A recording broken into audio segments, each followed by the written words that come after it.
नमस्कार दोस्तों, आपका स्वागत है हमारे यूट्यूब चैनल फार्मा लेक्चर्स में। आज हम पढ़ेंगे फिजिकल फार्मास्यूटिक्स 2 यूनिट नंबर 2 में हैकल इक्वेशन के बारे में। तो आइए स्टार्ट करते हैं।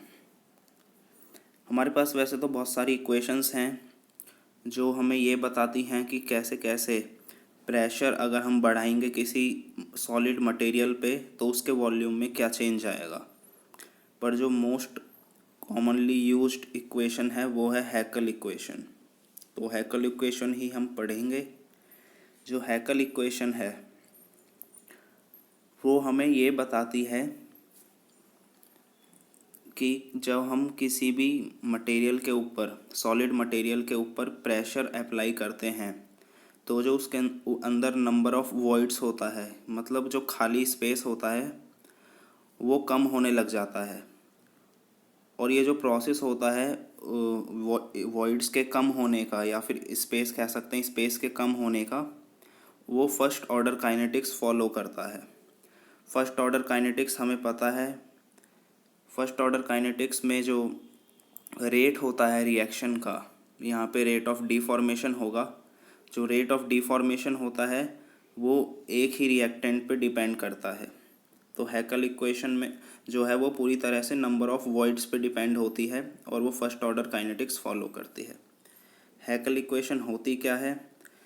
यह है log V upon V minus V alpha is equals to K P plus V not upon V not minus V alpha. यहाँ पे वी है volume at the applied pressure P, मतलब वो वॉल्यूम जो इनिशियल वॉल्यूम है pressure apply करने से पहले जो हमारे सॉलिड मटेरियल का वॉल्यूम है वी वही है। नेक्स्ट है V not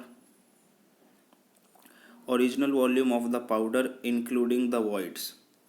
we not original volume है हमारे सॉलिड मटेरियल का, वॉइड्स को भी मिला के, खाली स्पेस को भी मिला के उसमें ऐड करके। और वी अल्फ़ा है वॉल्यूम हमारे सॉलिड मटेरियल का वॉइड्स को हटा के, मतलब जो फ्री स्पेस है उसे हटा देंगे तो जो हमारे वॉल्यूम बचेगा उस वो है वी अल्फ़ा। के है यहाँ पे कांस्टेंट और पी है जो प्रेशर हमने अप्लाई किया है हमारे मटेरियल पे, उसे उसकी शेप चेंज करने के लिए, उसे डिफॉर्म करने के लिए। ये जो हमारी हैकल इक्वेशन थी हमने लिखी थी log V upon V minus V alpha.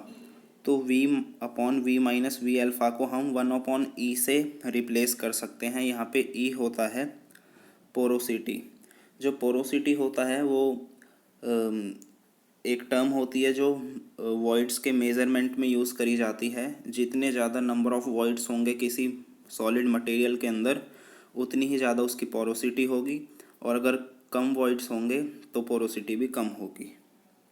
ये भी इक्वेशन आप याद रख सकते हैं वो अगर समझने में मुश्किल हो रही हो तो। नेक्स्ट है हैकल प्लॉट्स। जो हैकल प्लॉट्स होता है मतलब ग्राफ होता है, उसमें हम पोरोसिटी को प्लॉट करते हैं अगेंस्ट कंप्रेसिव फोर्स। पोरोसिटी हमें पता है कि नंबर ऑफ़ वॉइड्स कितने हैं किसी भी मटेरियल में, उसका एक मेज़र होता है, उसे हम पोरोसिटी बोलते हैं। और दूसरा है कंप्रेशन फोर्स, जो हम फोर्स अप्लाई कर रहे हैं मटेरियल पे। जैसे जैसे हम फोर्स अप्लाई करते हैं किसी मटेरियल पे तो नंबर ऑफ़ वॉइड्स भी कम होती है, मतलब फ्री स्पेस कम होता है। सॉलिड जो होते हैं वो आपस में बिल्कुल क्लोज आ जाते हैं एक दूसरे के। ये जो प्रोसेस होता है ये फर्स्ट ऑर्डर काइनेटिक्स फॉलो करता है। As porosity increases compression force also increases. Compression force जब हम इंक्रीज करेंगे तो पोरोसिटी भी इंक्रीज होगी। Materials that are softer they readily undergo plastic deformation. यहाँ पे हम दो ग्राफ्स बनाते हैं, एक होता है सॉफ्ट मटेरियल के लिए, एक होता है हार्ड मटेरियल के लिए।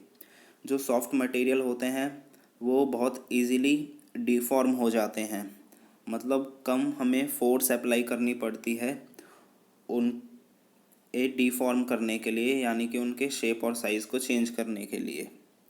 एग्जाम्पल है सोडियम क्लोराइड। और जो हार्डर मटेरियल्स होते हैं उनमें हमें ज़्यादा प्रेशर और ज़्यादा फोर्स अप्लाई करनी होती है उन्हें डिफॉर्म करने के लिए। और डिफॉर्म भी वो सबसे पहले तो फ्रेगमेंटेशन होता है उनका, मतलब कि जो हार्डर मटेरियल्स होते हैं वो सबसे पहले छोटे छोटे फ्रेगमेंट्स में ब्रेक होते हैं। जब वो छोटे फ्रेगमेंट्स में ब्रेक हो जाते हैं फिर उसके बाद वो डेंसली आपस में अटैच हो जाते हैं और अपने साइज़ और शेप को डीफॉर्म कर लेते हैं। एग्जाम्पल है हार्डर मटेरियल्स का लैक्टोज और सुक्रोज। यह है ग्राफ प्लॉट ए सॉफ्ट मटेरियल के लिए, एक्स एक्सिस पे कंप्रेशन फोर्स और वाई एक्सिस पे है पोरोसिटी log 1/e।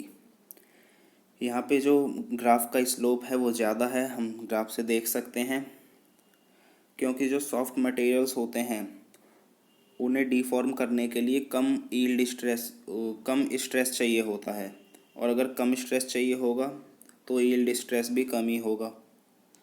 नेक्स्ट है प्लॉट बी, ये हार्डर मटेरियल्स के लिए। जो हार्ड मटेरियल्स होते हैं जैसा कि हमने देखा लैक्टोज और सुक्रोज, यहाँ पे ज़्यादा हमें फोर्स और स्ट्रेस अप्लाई करना पड़ता है मटेरियल को डीफॉर्म करने के लिए। उसमें भी वो पहले फ्रैगमेंट में कन्वर्ट होता है, ब्रेक डाउन होता है, फिर उसके बाद उसकी डेंसली पैकिंग होती है।